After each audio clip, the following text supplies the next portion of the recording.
This project came heavily on me about maybe 10 years ago. I was at Western Reserve Hospital, and I saw a lady come in, and she says, my nephew is in the hospital and he drowned.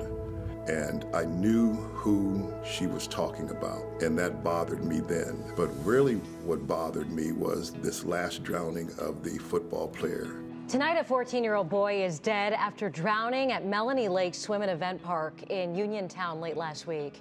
He was on a football outing with classmates when it happened. Touche Pope was an incoming freshman at Akron's Early College High School. It's another young life gone too soon in the Akron community. I said something has to be done, and I ended up meeting with Mr. Grimes and Mr. Bittlingmeyer for lunch, and I was giving my spiel of all the information that I looked on the internet with, and Mr. Bittlingmeyer looked at me and he said, you might as well stop.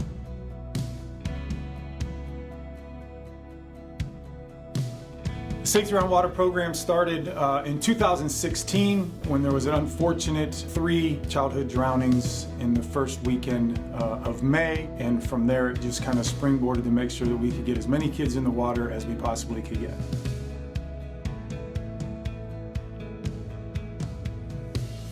The 3 biggest obstacles that we have encountered are 1, cost of swim lessons, 2, transportation to and from either the YMCA or where there's a body of water, and 3, and probably the biggest, is a child growing up in a home where the parents or the grandparents are also afraid of water.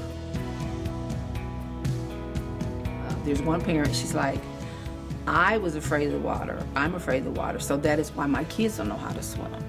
And I've heard that repeated over and over with many people that I've talked to. Because of their fear, they wouldn't let the children go in. When we explained the details of the program and how the lifeguard would be there and it would be one-on-one classing, one-on-one teaching, they became more comfortable.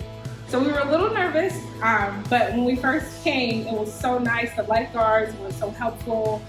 They guided Carter throughout the entire process, which was so great because his mom doesn't know how to swim. So some of them, when we first started, were very, very reluctant. They wouldn't even put their toes in the water, and it is amazing to see that we are in the final week and some of them are fully floating on their back without assistance, jumping in, having a great time with their peers, which is a very great thing. So from start to end, we try to make it so they're comfortable with floating on their back.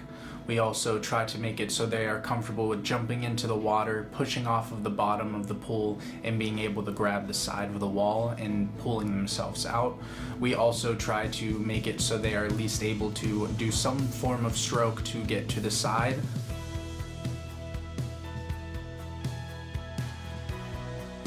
The swimming program feeds life into the family because now we have the children learning how to swim. We're finding out that a number of the parents don't even know how to swim. And now they're asking me, can they learn and take the lessons as well? I am going to take the adult swimming safety class, and I'm so excited.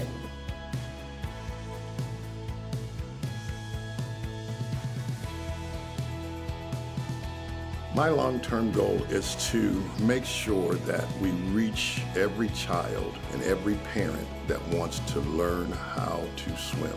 And in that long-term goal is to make sure that the funds are available, that we can make this program continue for years and years to come.